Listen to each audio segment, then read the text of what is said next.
It's still Souq Business Landscape. I am Ikena Mba. So we'll jump right to it. I have my two anti-usualist guests in the house, Dr. Idahosa Osamanze. Good morning, sir. Good morning, Kena. You're looking very sporty. I like it. It's Friday. It is, right?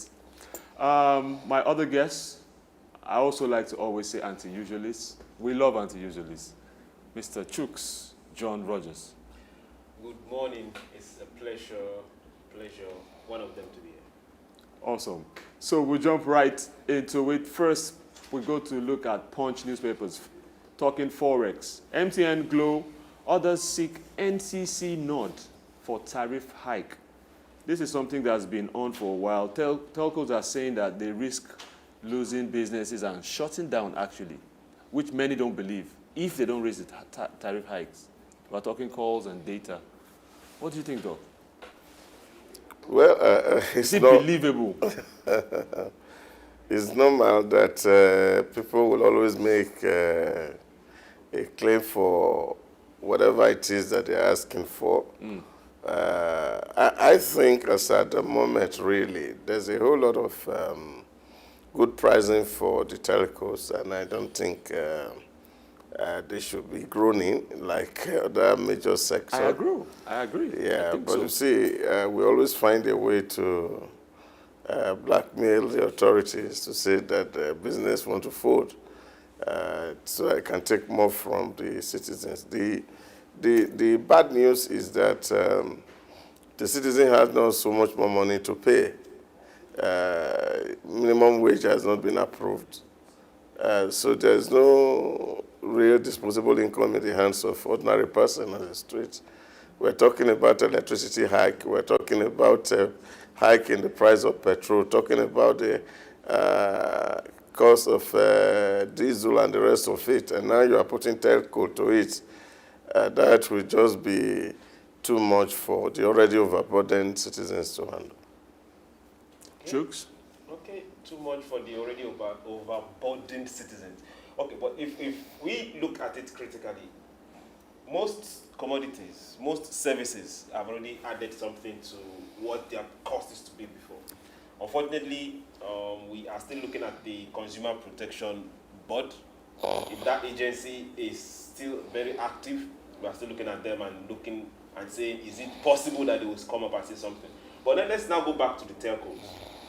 There are several things that me, that are using their services might not be privy to. How do they charge you when it comes to data? How fast is your data running? When it comes to calls, how fast is their second? How fast is their minute? These are things that are in their own control. So you never can tell. Your data is the last thing that used to last before, but the pricing is still the same. So these are things that when we all can put the data down and say, okay, this is how much I'm billed for this amount of data for this amount of time, then we can justify whatever hike that is coming.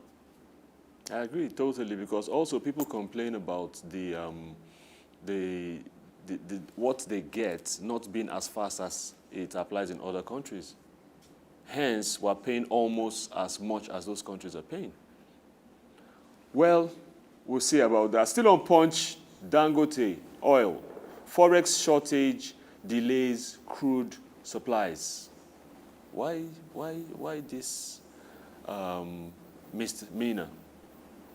How does the Forex, the shortage of Forex, affecting the delay in this supplies? A lot has happened in the immediate past, especially with the past administration, with all the burden of overhead they needed to carry, coupled with the fact that they want to prove that they had done something for the nation. Actually took a whole lot of decisions, which of course is affecting what's happening to us today. And some of these crude oil we do locally here were sold upfront. And so the ability of the refinery to be able to get crude is what is being challenged here. And recently it was on the news that they have to look to America to be able to get some crude to run the factory, the refinery that's built. So these are the real issues. If we had enough crude, we wouldn't need forests to do that. But also don't forget, because even the crude itself is valued in dollar, that even if you are buying it in Nigeria, because of the JV between the government and those who are drilling the crude, it's sold at international rate, so which means it's a dollar transaction. And I think that's where government also needs to also see how to ensure that things that we get from Nigeria, we don't need the dollar to buy them. We have to use Naira to buy them, because that also will give strength to the Naira, as it were. To our currency. You see, the way we sit here for like 3 minutes or 5 minutes and we are racking our heads over something that is as easy that a particular policy or a direct civil servants, because that is who they are, those in NNPC are called, they are civil servants, what that can be done easily. So when we allow people that are not qualified, people that have ulterior motive, people that are not Nigerians, because if you're working against Nigeria, you are not Nigerian. This is what you see. We can't be having a doctor rack his head for things that he's just trying to sound very diplomatic. Simple. Sometimes it applies to do that. Okay, on to business day.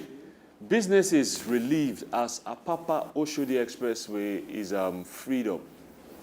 You know, the paper reports that this is happening for the first time in 10 years. And I don't know if that is ultimately true, because I remember during Fashion last time, something similar happened and people were happy about it and how it affects business. I don't think in Fashion last time we actually had that freedom. And if you understand, really, one of the big problems also that consumer goods and the rest of it have in our country is issues that has to do with logistics. How to move your product from one part of the country to another, because in some places roads are bad. And of course, we also saw, because of the issues in the port, where we don't have enough facility to run. Of course, you can't offload your batches one at a time because the port is small. And therefore, the trailers and the truck that are carrying these vessels had to park on the road and stay for days to be able to get these things loaded. So these are issues and real that creates, of course, a nightmare traveling in that Apapa Oshodi because of this. And of course, constructions on the road also was not helping issues. So I think Nigeria need really to invest in logistics, because that also will affect the pricing for goods and services. Just imagine that we have all the major pipelines, they are all working. You remember that Buhari actually built a lot of this facility as Minister of Petroleum to move petrol from our refinery to the depot. In those days, you didn't need a lot of truck to be on the road, because they just pump from the refinery and through the pipe is in Kaduna. So people don't need to come from Kaduna or come from Edo State to Lagos to come and wait for petrol. All of these basic infrastructure are still there, but the state, we may not be able to ascertain whether they are still as functional as they should be when they were put in place, because maintenance is also a big challenge here. All these things could decongest what is happening in the road. And our rail system, too, had not been developed. We left it where the colonial masters had abandoned it, and except that recently we saw the last transport minister, Rotimi Amechi, getting to see some of this track work. Otherwise, these are all facilities that are available elsewhere that reduces pressure on road transportation, which of course is the nightmare we witness somewhere in Apapa. In short, my friend, an Indian who used to come to buy the same seed here in Nigeria, told me how he had an experience with drivers who told him that, look, you have to pay 300,000 for a distance. I said, why? He said, because I have to stay 3 days on the road. And if I stay 3 days on the road, who's going to pay for the other 3 days?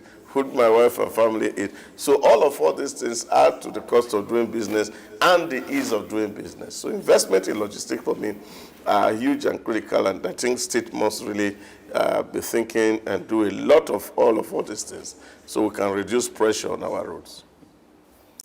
Reduce pressure on our roads, and we must do that. So on to Africa news, looking at Guardian UK. Process raw materials in Africa urges top environmentalists. And this worries about very few economic and social benefits that will come to us, that it will be dwindling, says Wanjira Mataishi is a Kenyan environmentalist and also the MD for Africa and Global Partnerships at the World Resources Institute.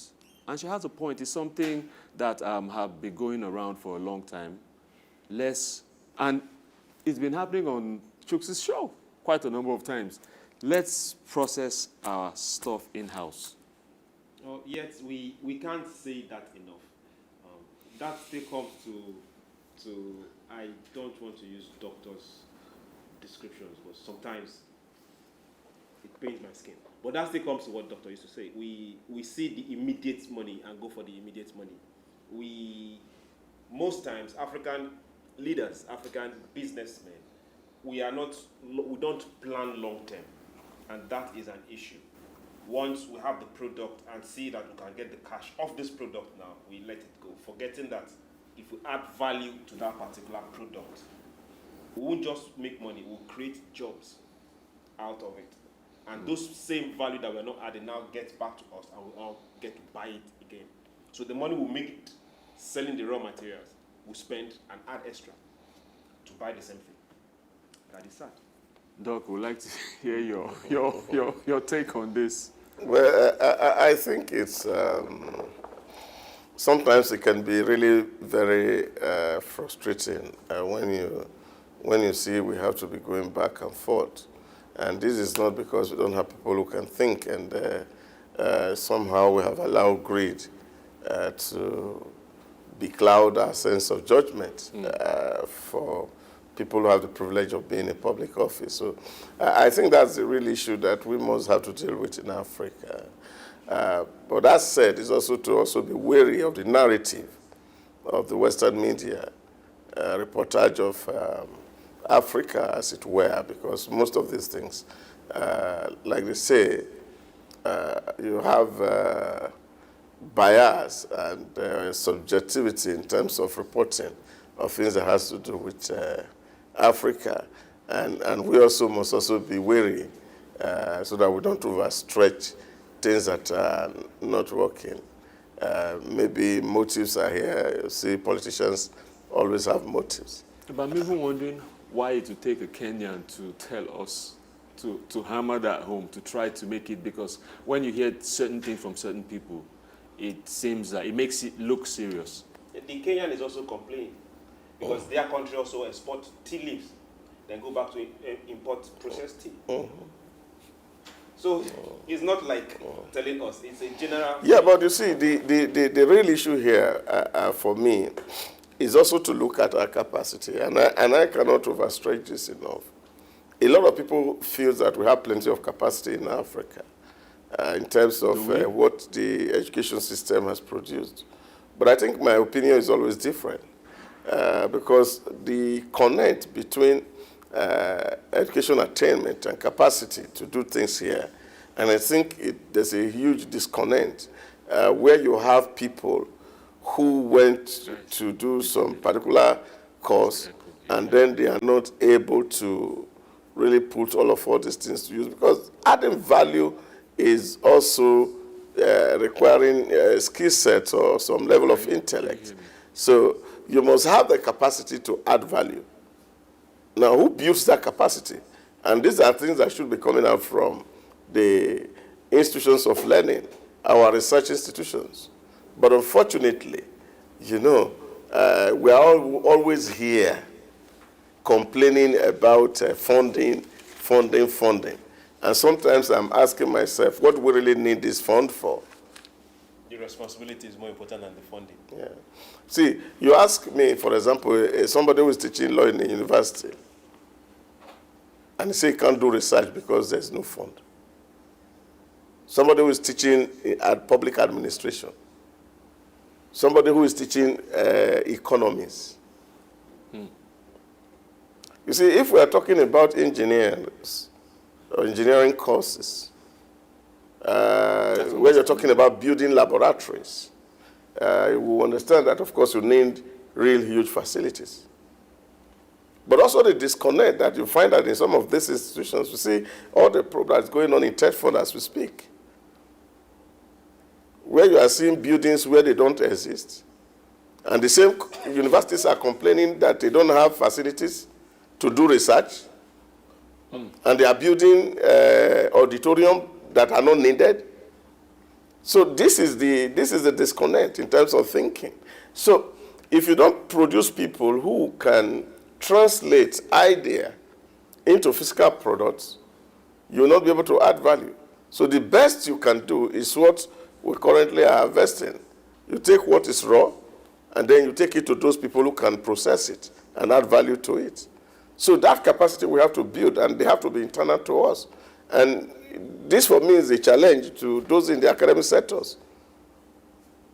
And if the government is not able to fund 86 universities, let's close them down and know that we have only 5 that we can fund, and that the 5 are productive.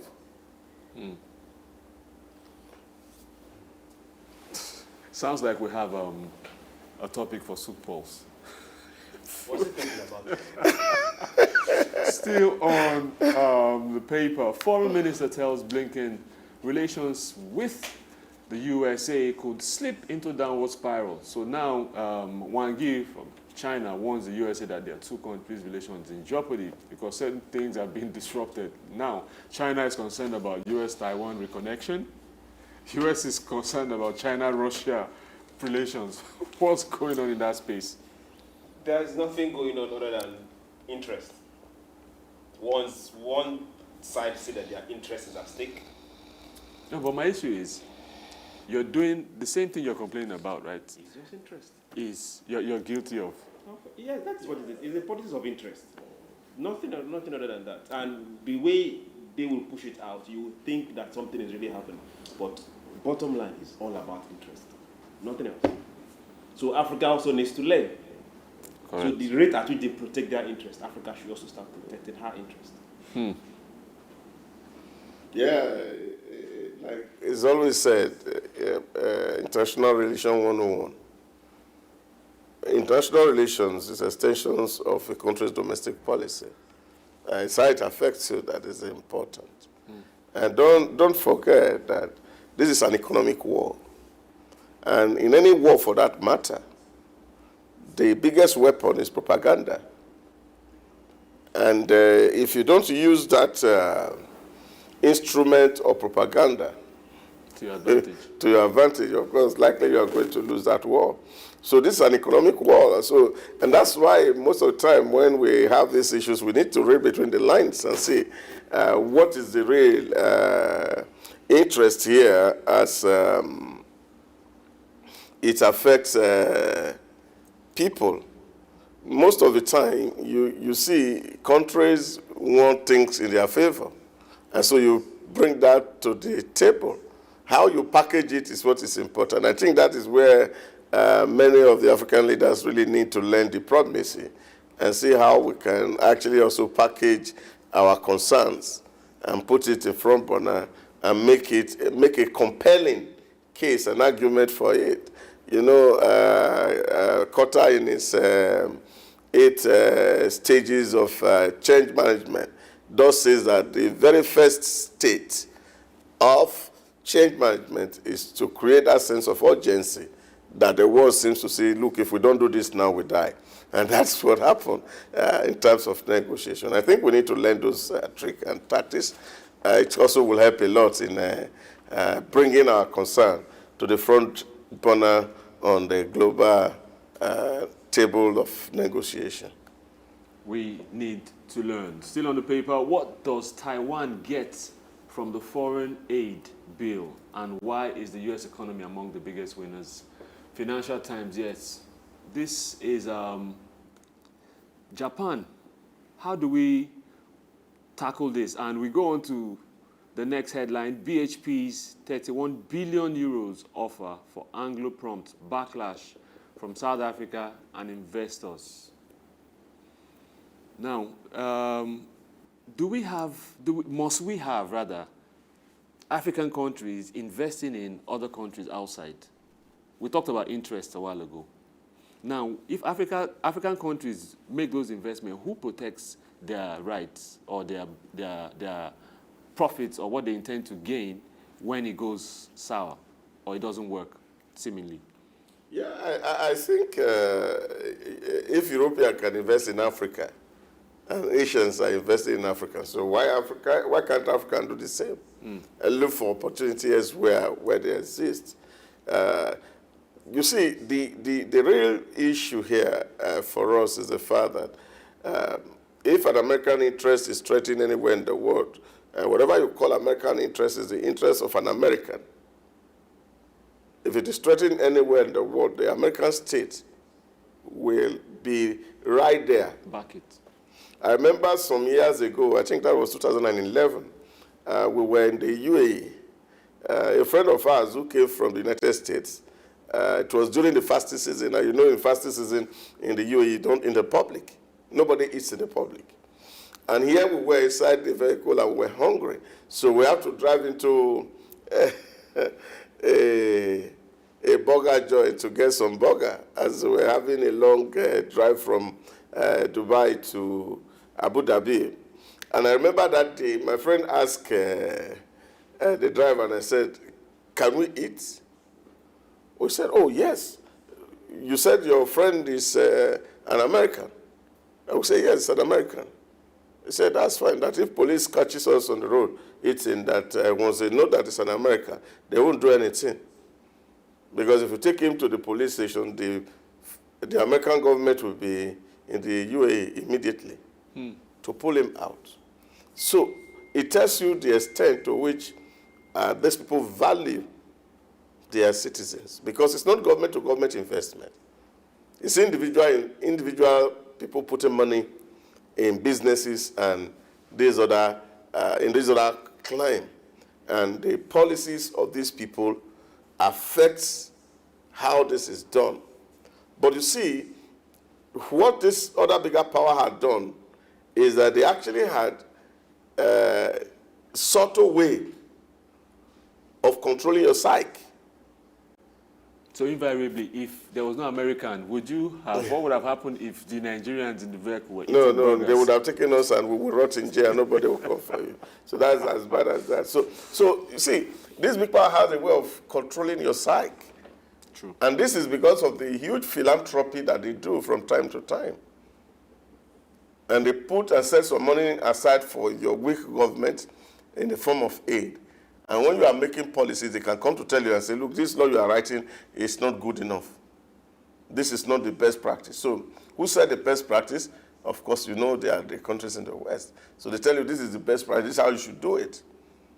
And that's why you can see, for example, we're looking at Uganda pull off of African Growth and Opportunity Act, AGOA, because of the anti-gay sentiments. So these are the issues you find. And Africans don't have such muscle to be able to determine legislation in those countries. So looking at issues of protecting your wealth or investment or stake in those countries, you are actually at the mercy of the governing authorities of those states. And that is what it is.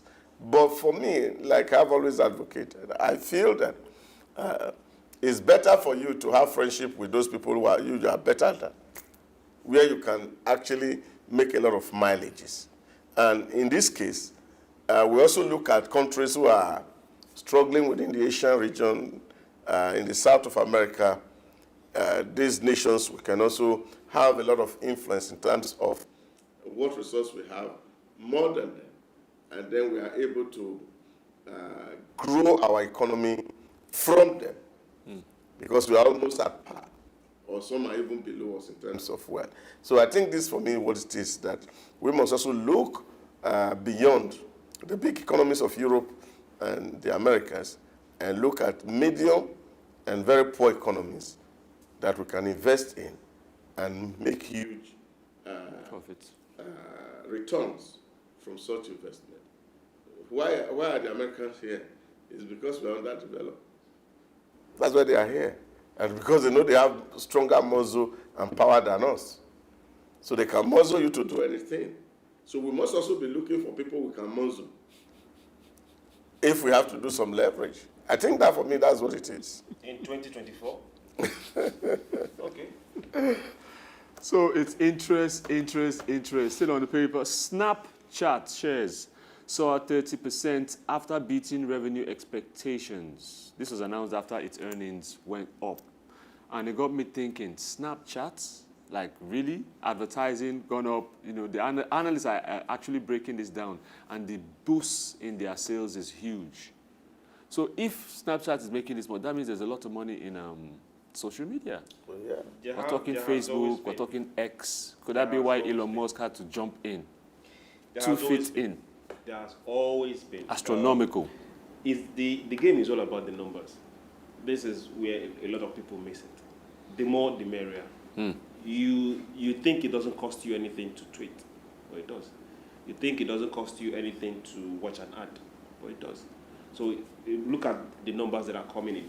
And also for Snapchat, remember there is a certain TikTok that is having US issues. So whatever the US will do to promote their own, they will do. They will. Still on Financial Express, state-run energy firms line up IPOs of green ventures. This is a move to capitalize tax incentives. Tax. And it so happens that some people are paying less tax than other people. How does this apply? I think it's a function of the macroeconomic management of every nation.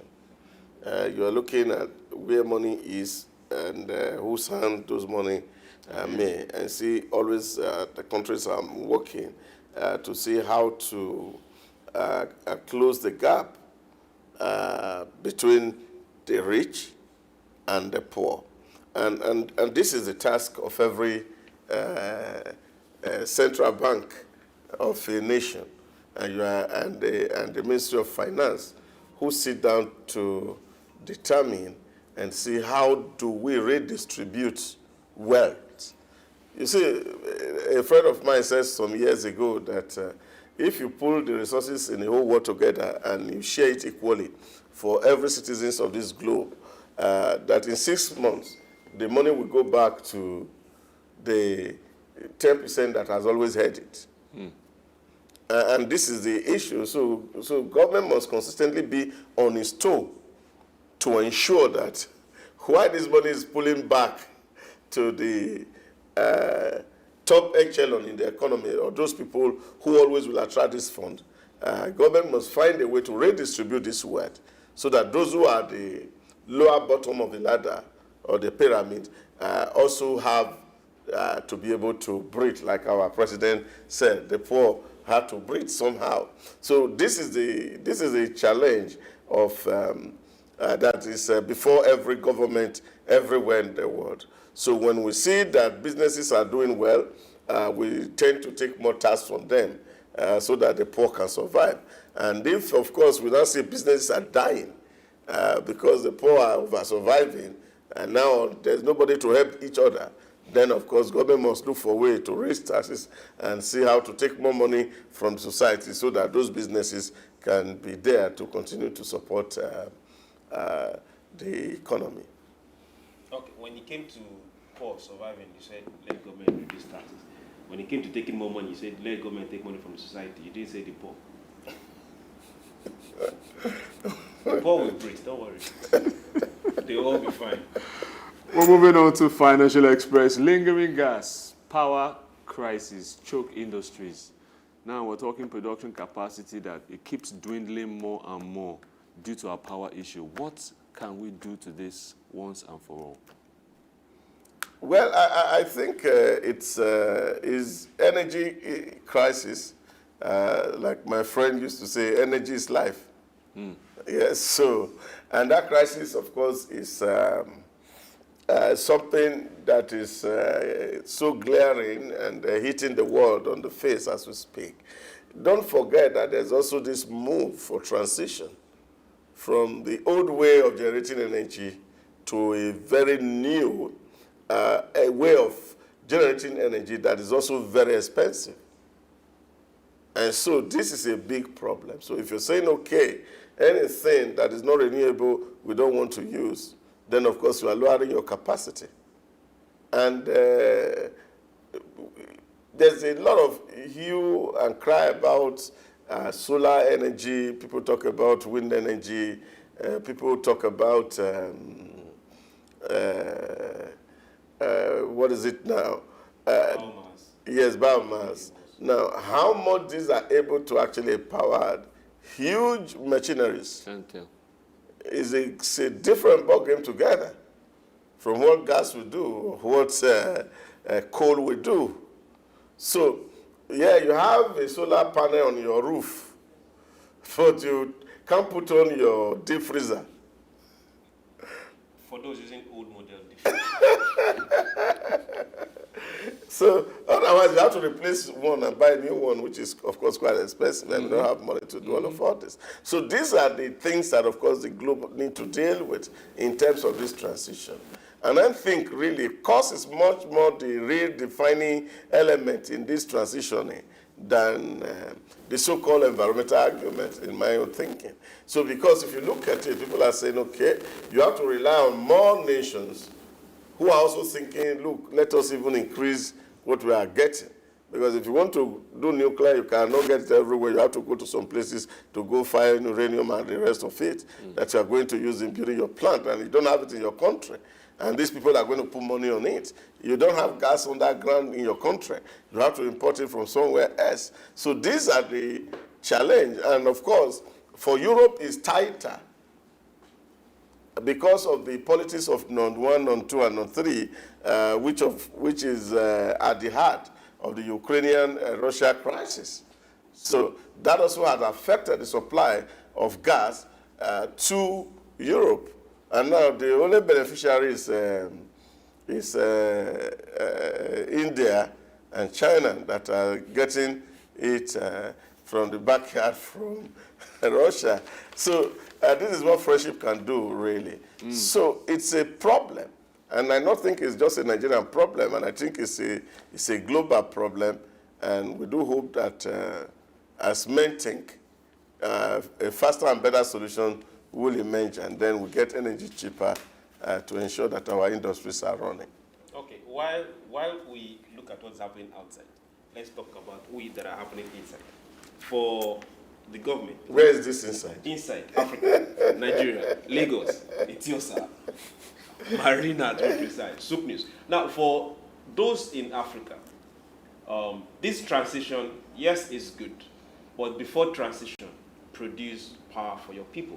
Because whether we like it or not, like Doc will always say, the amount of power you produce is directly proportional to your advancement, to your growth, to your wealth. So let's not follow that narration of transition. When you don't even have 50%, 30% of power for people in your place, or you're waiting for somebody to bring money for you to join the transition. It doesn't make sense. That narration won't work. And for those in Nigeria, please, I am 100% in support. Cancel those rights for the discourse. Choose wisely as you move, but the point is we need more options. We need more power options while we wait to get it right. You know, you can't be talking about more options. Even the cheap one, you cannot afford it. Apart from the afford, you're looking for a more expensive option. So this is what the real issues are. Option that you see depend on them. Somebody to do for you at an exorbitant price. So I think it's actually, for me, the law of effectuation is where we should be. We have to use what we have to get what we want. And at that point, we will be able to leverage. Otherwise, we could be chasing these people for God knows when. And at this point, we've come to the end of today's show, Souq Business Landscape. Thank you so much, my guests. Join us same time on Monday for another captivating time where we look at headlines, business headlines from across the world. Bye for now.